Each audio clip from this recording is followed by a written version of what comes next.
یہ جو 3 آیتیں آج ابھی میں نے پڑھی ہیں، ان میں اصل میں آپ ایک شخص کا تصور کیجئے انڈیویجول کی حیثیت سے. ہم میں سے ہر شخص کی حیثیتیں ہیں کہ میں ایک انڈیویجول ہوں، لیکن میرے گرد میرے گھر بار والے ہیں، رشتہ دار ہیں، خاندان ہے، قوم ہے، ملک ہے. یہ پھر اس کے بہت سے دائرے بنتے چلے جائیں گے. مال ہے، اسباب ہیں دنیاوی، یہ تمام چیزیں. لیکن ایک ہے میں اپنی ذاتی حیثیت میں، آپ اپنی ذاتی حیثیت میں، ایک فرد نوع بشر اپنی ذاتی حیثیت میں. اس فرد نوع بشر کی 2 یوں سمجھیے کہ ایسپیکٹس ہیں شخصیت کے. ایک کچھ احوال، کچھ حالات ہیں جو اس پر وارد ہوتے ہیں. کبھی کوئی بیماری آ گئی، کبھی کسی حادثے میں جو ہے وہ زخمی ہو گیا، کبھی کوئی نقصان پہنچ گیا کسی اعتبار سے، کسی نے اسے کوئی نقصان پہنچا دیا، تکلیف پہنچا دی. یہ ہے جو اس پر وارد آ رہا ہے. اس کے بارے میں نقطہ نظر کیا ہوگا ایمان والے شخص کا؟ ایک ہے کہ مجھ سے صادر ہو رہے افعال، اعمال.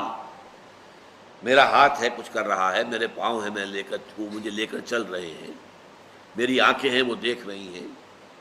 تو میرے جو یہ اعمال ہیں اس کے لیے پھر میں اسکیم بناتا ہوں، بڑے پلاننگ کرتا ہوں، نقشے میرے ہوتے ہیں، میری امنگیں ہیں، میری تمنائیں ہیں، میری آرزوئیں ہیں، میری ایمبیشنز ہیں. اس کے لیے میں بھاگ دوڑ کرتا ہوں. اس کے بارے میں ایمان کا نقطہ نظر کیا ہوگا؟ تو یہ 2 نہایت لطیف چیزیں ہیں سوچنے کی. پہلی بات جو انسان پر وارد ہوتا ہے. اب وارد ہونے والی باتوں کے اندر بھی یوں سمجھیے کہ 2 قسم کے حالات وارد ہوتے ہیں. ایک وہ ہے جو آپ کے لیے دل خوشکن ہے، خوشگوار ہے. بڑا اچھا ہوا، اچانک جو ہے کوئی آپ کو نفع حاصل ہو گیا، غیر متوقع طور پر کوئی کامیابی حاصل ہو گئی. اس سے انسان زیادہ متاثر نہیں ہوتا، اگرچہ ہوتا ہے. اگر وہ ظرف کم ہوگا تو پانی چھلکے گا، آپے سے باہر ہو جائے گا، پھولے نہیں سمائے گا خوشی سے. لیکن زیادہ جو تاثر آدمی لیتا ہے وہ تکلیف، مصیبت. کوئی مصیبت آ گئی، کوئی تکلیف آ گئی، کوئی بیماری آ گئی، کوئی حادثہ ہو گیا، کوئی نقصان ہو گیا بہت بڑا. اس پر کیا ہوتا ہے کہ انسان ملول، غمگین، انتہائی مایوس ہو کر رہ جائے. پھر یہ کہ جس ذریعے سے وہ آئی ہے، فلاں شخص نے یہ کر دیا، اس کے خلاف دشمنی، نفرت، کینہ، کدورت وہ پیدا ہو جائے. یہ تو ہے ایک عام طرز کا جس کے اندر کہ ایمان نہیں ہے. جس میں ایمان ہے اس کی سوچ بالکل مختلف ہوگی. وہ کیا ہے؟ ما صاب من مصیبت الا باذن اللہ. نہیں پڑتی کوئی پڑھنے والی کوئی مصیبت مگر اللہ کے اذن سے. جو بھی کچھ ہوا ہے، پہلی بات یہ جان لیجئے کہ وہ اللہ کے علم کے بغیر نہیں ہوا. واللہ بکل شیء علیم، یہ آیت اسی پر ختم ہوگی. اللہ ہر چیز کا جاننے والا ہے. اچانک یہاں کچھ نہیں ہوتا. یہ اندھا بہرا مادہ جو ہے یہاں پر اس کی کار فرمائی نہیں ہے. در حقیقت فیصلہ اللہ کا چل رہا ہے. جو شے بھی وقوع پذیر ہوتی ہے وہ ایک تو یہ کہ اللہ کے علم میں پہلے سے موجود ہوتی ہے، دوسرے یہ کہ اللہ کے اذن سے آتی ہے. چاہے کسی ذریعے سے آئے. کسی نے آپ کو اٹھا کر پتھر دے مارا،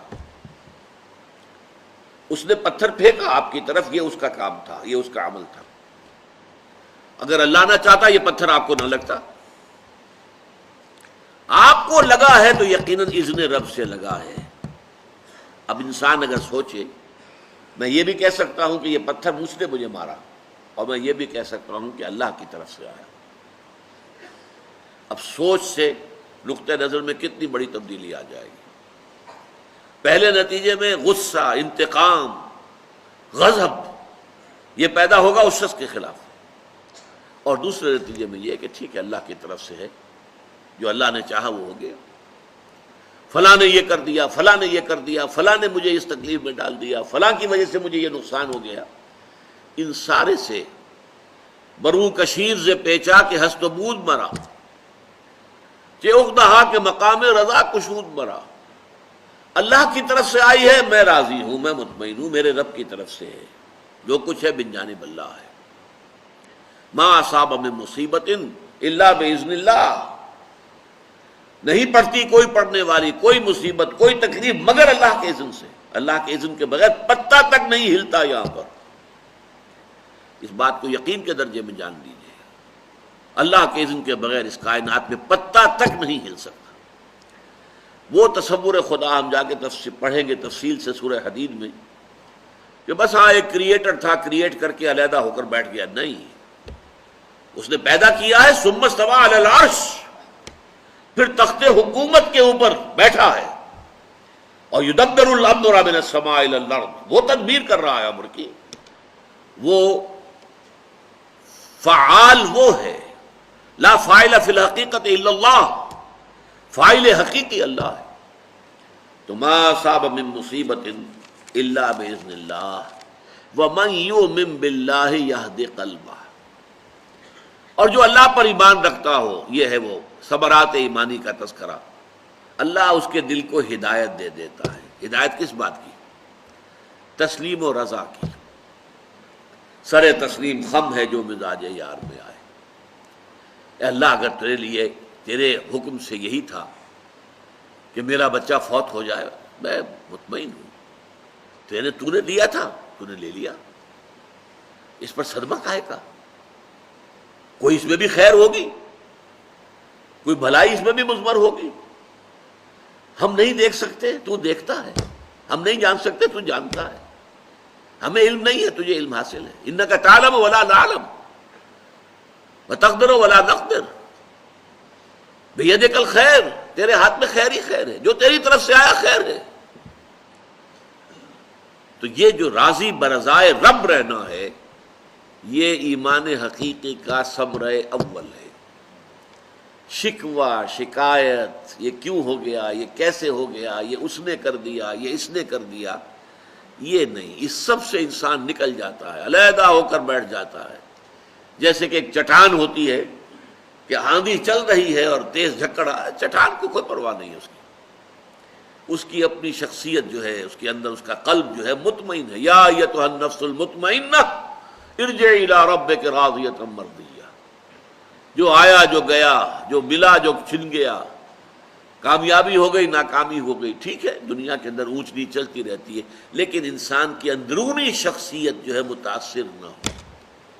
یہ نہ ہو کہ ذرا کچھ مل گیا ہے تو پھولے نہیں سما رہے، اور ذرا کو ہاتھ سے کوئی چیز نکل گئی ہے تو اس کے اوپر انتہائی صدمے کی کیفیت۔ قرآن مجید میں اس کو بیان کیا گیا ہے بہت تفصیل سے۔ عام طور پر جو انسان غافل ہے، جس کے پاس ایمان نہیں ہے، اس کا حال کیا ہوتا ہے؟ سورہ بنی اسرائیل کی آیت نمبر 83 سنا رہا ہوں آپ کو۔ وَإِذَا أَنْعَمْنَا عَلَى الْإِنسَانِ أَعْرَضَ وَنَأَىٰ بِجَانِبِهِ، جب ہم انسان پر نعمتیں اپنی نازل کرتے ہیں، اعراض کرتا ہے، رخ موڑ لیتا ہے، ہماری طرف سے بے توجہی کرتا ہے۔ وَإِذَا أَنْعَمْنَا عَلَى الْإِنسَانِ أَعْرَضَ وَنَأَىٰ بِجَانِبِهِ وَإِذَا مَسَّهُ الشَّرُّ كَانَ يَئُوسًا، اور جب کوئی تکلیف پہنچی تو مایوس ہو کر رہ جاتا۔ یہ دو انتہائیں بندہ مومن کی زندگی میں نہیں آ سکتی۔ نعمت آئی ہے شکر، تکلیف آئی ہے صبر، سب اللہ کی طرف سے ہے۔ یہ بھی اللہ کی طرف سے، یہ بھی اللہ کی طرف سے، یہ بھی اللہ کی طرف سے آزمائش، یہ بھی اللہ کی طرف سے آزمائش۔ سورہ شورى میں فرمایا وَإِنَّا إِذَا أَذَقْنَا الْإِنسَانَ مِنَّا رَحْمَةً فَرِحَ بِهَا، ہمارا معاملہ یہ ہے انسانوں کا کہ جب ہم اسے اپنی رحمت کا مزہ چکھاتے ہیں تو پھر فرح بہا، بڑا جو ہے خوش ہوتا ہے۔ لیکن یہ فرح کا لفظ قرآن مجید میں اچھے سینس میں نہیں آتا۔ خوشی میں پھولے نہ سمانا، اب پاؤں زمین پر ٹک ہی نہیں رہے۔ وَإِن تُصِبْهُمْ سَيِّئَةٌ بِمَا قَدَّمَتْ أَيْدِيهِمْ فَإِنَّ الْإِنسَانَ كَفُورٌ، اور جو کچھ ان کے اپنے کرتوت ہیں، ان کی پاداش میں اگر کوئی تکلیف ہم ان کے اوپر بھیج دیتے ہیں تو بالکل ناشکرا ہو جاتا ہے۔ ہم پر تو کبھی اللہ کا کوئی کرم ہوا ہی نہیں، ہم پر تو ہمیشہ سے سختیاں ہی سختیاں ہیں، ہمارے لیے تو کوئی خوشی کی بات ہے ہی نہیں۔ انتہائی ناشکرا، بھول گیا سب کچھ کہ اس سے پہلے اللہ تعالیٰ نے کیا کچھ دیا تھا۔ ذرا سا ایک جھٹکا لگا اور معلوم ہوا کہ اب اللہ تعالیٰ کے ساتھ کوئی تعلق نہیں رہا قلبی۔ جدوں کافر اسی پچ ہو گیا پھر تسبیح مصلا کی کرنا اساں ظاہر نو رب منیا اے باطن دا اللہ کی کرنا اساں ظاہر نو رب منیا اے باطن دا اللہ